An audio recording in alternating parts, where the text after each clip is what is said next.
आज हम ट्रिपेनोसोमा की लाइफ साइकिल के बारे में बात करेंगे। जो ट्रिपेनोसोमा है वो प्रोटोजोआ का एनिमल है।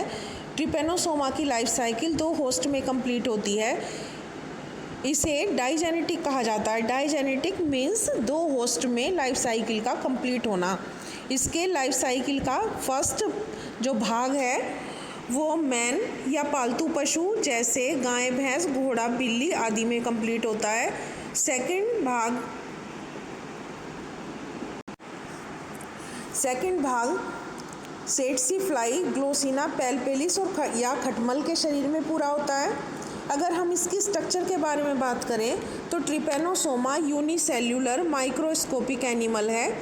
ये एक प्रोटोजोआ है। इसकी बॉडी कलरलेस, लॉन्ग, पत्ती के समान, चपटी और स्पिंडल शेप्ड होती है। इसका अगला सिरा संकरा और पिछला सिरा चौड़ा होता है।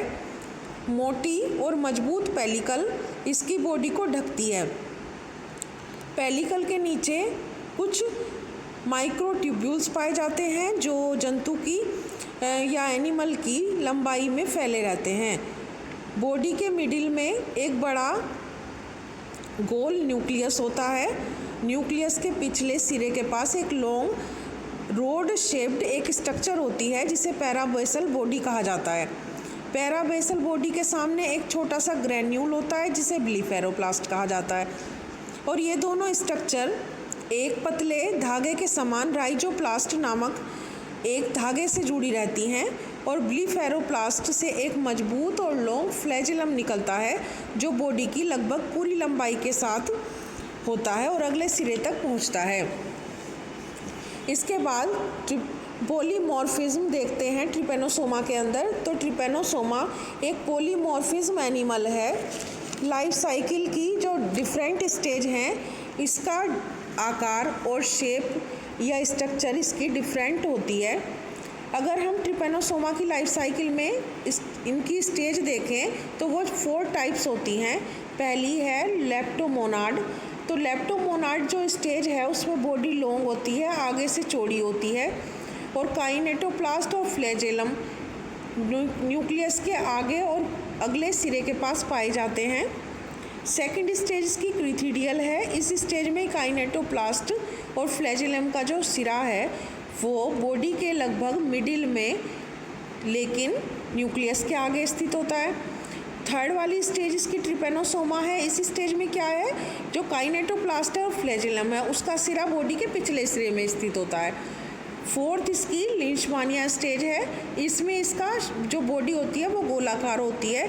इसमें काइनेटोप्लास्ट न्यूक्लियस के आगे स्थित होते हैं किंतु फ्लैजेलम बहुत ही इसमें छोटा पाया जाता है। ट्रिपेनोसोमा की लाइफ साइकिल 2 होस्ट में कंप्लीट होती है। फर्स्ट मैन जो इसका प्राइमरी होस्ट है और सेकेंडरी है ग्लोसिना पैलपेलिस जो सेकेंडरी होस्ट है इसका, ये कैरियर का काम करती है और ये सेट्सी फ्लाई है। अगर इसकी लाइफ साइकिल मैन के अंदर देखें तो फर्स्ट स्टेज इसकी इन्फेक्शन है। इन्फेक्शन में मैन के अंदर पाए जाने वाले जो ट्रिपेनोसोम ग्लोसाइना स्पीशीज़ की जो मक्खी है उसके द्वारा एक होस्ट से दूसरे होस्ट में पहुंचा जाते हैं।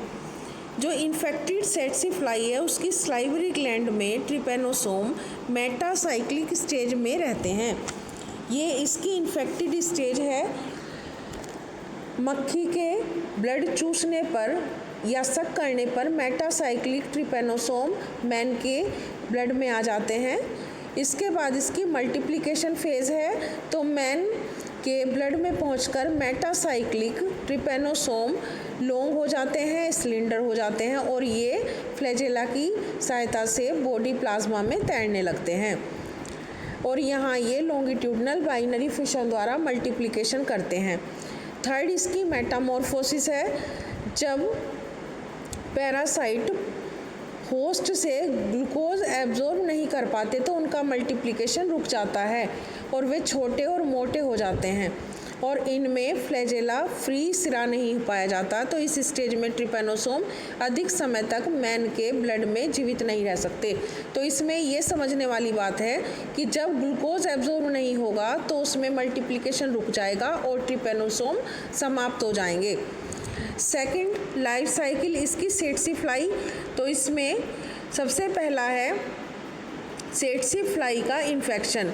जब सेट्सी फ्लाई जो इन्फेक्टेड मनुष्य है उसका ब्लड सक करती है तो ब्लड के साथ साथ ट्रिपेनोसोम की बहुत सी स्टेजेस में जो मक्खी है उसकी एलिमेंट्री कैनाल में पहुंच जाते हैं, तो स्टम्बी फॉर्म के ट्रिपेनोसोम में आके डेवलपमेंट होता है और बाकी जो ट्रिपेनोसोम है वो जो मक्खी है उसकी एलिमेंट्री कैनाल में पच जाते हैं। इसका सेकंड जो डेवलपमेंट है वो है एलिमेंट्री कैनाल के अंदर। तो एलिमेंट्री कैनाल या मिडगट में पैराट्रोफिक मेम्ब्रेन के अंदर इसका मल्टीप्लिकेशन होता है और वे बहुत बड़ी संख्या में डेवलप हो जाते हैं। थर्ड है इसकी स्लाइवरी ग्लैंड के अंदर डेवलपमेंट, तो वो कुछ समय के बाद ट्रिपेनोसोम ईसोफेगस से होते हुए स्लाइवरी ग्लैंड में पहुंच जाते हैं और यहाँ से क्रीथीडियल स्टेज बदलते हैं और ये स्लाइवरी ग्लैंड के अंदर मल्टीप्लिकेशन फेज में संख्या में बढ़ जाते हैं और लास्ट में मेटासाइक्लिक ट्रिपेनोसोम में मॉडिफाइड हो जाते हैं और मक्खी इसमें इन्फेक्टेड हो जाती है। इसके बाद इसकी पैथोजेनेसिटी है, तो अगर मक्खी काट लेती है तो वो होस्ट के ब्लड में पहुंच जाती है उसकी इन्फेक्टेड स्टेज और वहाँ से लिम्फ ग्लैंड में चली जाती है, तो धीरे धीरे ब्रेन में सेंट्रल नर्वस सिस्टम में पहुंच जाते हैं और ब्लड में रहते हैं। तो गैम्बियन जो बुखार होता है या फीवर होता है वो उत्पन्न हो जाता है। तो इसके बाद जो रोगी है या पेशेंट है उसका स्प्लीन और लीवर बढ़ जाता है और रोगी में ब्लड की कमी होने के कारण शरीर जो पूरा शरीर है पीला दिखाई देने लगता है, कमजोरी आ जाती है और सिर दर्द होने लगता है और लास्ट में उसको बेहोशी होने के बाद मृत्यु या उसकी डेथ हो जाती है। इसके बाद इसकी रोकथाम है, तो ब्लड इसको रोकने के लिए, इस रोग को रोकने के लिए जो नदी के किनारे पाई जाने वाली मक्खियाँ हैं उन्हें बचने के लिए नदी से दूर रहना चाहिए। जो झाड़ियाँ हैं उन्हें जलाकर नष्ट कर देना चाहिए। और थर्ड है डीडीटी पाउडर और घरों में या झाड़ियों में छिड़कना चाहिए।